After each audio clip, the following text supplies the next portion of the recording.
Tonight we're doing something a bit different.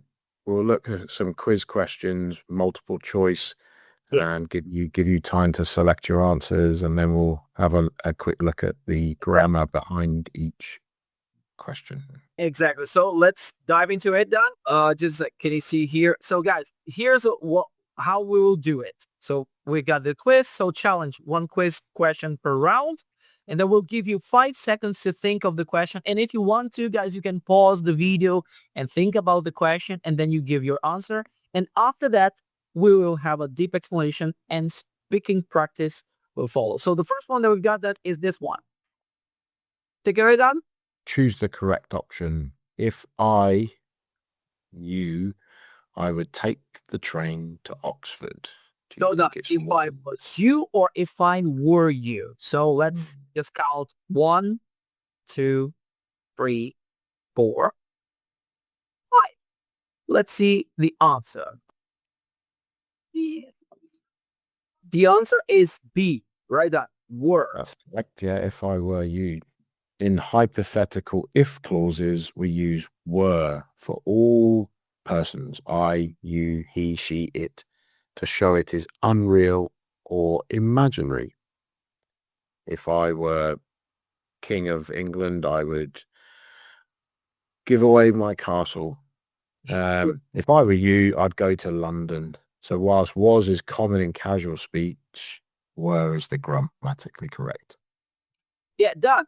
Some people can use was as well, right? But it's like it's casual, yeah?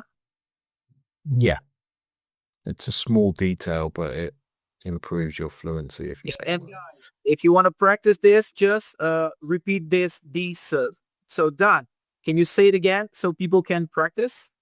If I were you, I'd go to London tomorrow. Very good. So next one. The next one is this one. Can you please read the sentence down? We need to call off the meeting because the manager is ill, or we need to put off the meeting because the manager is ill. So 5 seconds.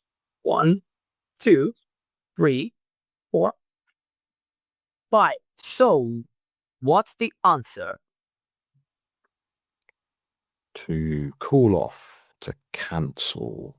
To call off means to cancel an event completely, whereas to put off means to delay it. We will put it off until tomorrow, but if we call it off, we are canceling it permanently. Exactly. So let's a bit of practice done. They called off the match due to the rain. And guys, if you want to, you can practice at home. Like you just repeat what Don is saying. Next one, Daniel. Number 3. Which one is correct? She is very proud of her new car, or she's very proud with her new car. What do you think? Yeah, so let's go. 1, 2, 3, 4, 5 seconds. That's the answer. He is very proud of her car because in English, specific adjectives are paired with specific prepositions, and proud is always followed by of. Yeah, for example, I'm proud of you, Daniel. Thank you. I'm proud of you too. And the common mistake here is many learners say proud with by translating from their native language. Avoid this. And God, a bit of pronunciation. So this case here, you don't say off, you say of. Sound of B. Proud Yeah, of. of, of. And that a bit of practice here. I'm so proud of your hard work. Something we say to our students all the time. Exactly. Exactly. And next one then. This one is nice. Number 4. What does this mean? That watch costs an arm and a leg. That watch cost an arm and a leg. Does it mean A, it was very cheap, or B, it was very expensive? So 5 seconds done. 1, 2, 3, 4, 5. Let's see the answer. If you are paying with your body parts, it means it's very expensive. When something costs an arm and a leg, it means the price is exorbitantly high.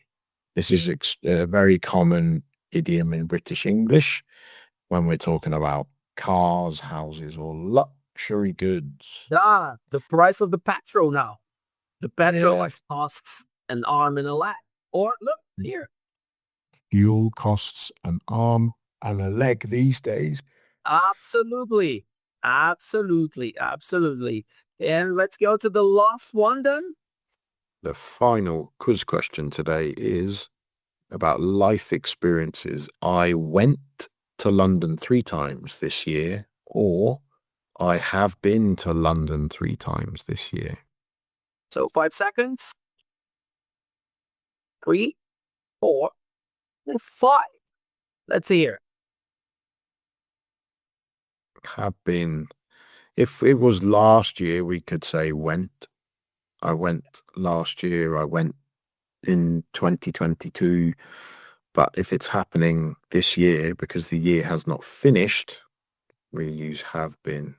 Because the year is not finished. It describes an experience in an open time period. If we say last year, we would use went. Exactly. And the practice sentence is I've been to many cities in the UK. Very good. Of course, I is short for I have. Yeah. And for example, you've been to many marathons this year, yeah?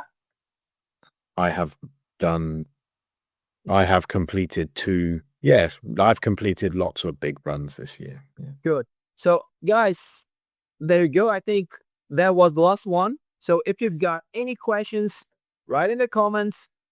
Follow us here on our YouTube channel and on our Instagram account, and we'll be happy to help you out with English. Right, Dan? That's right. All right, guys. So, I'll see you around. See you next time. See you, Dan. See you, everybody. See you later. Good night, everyone.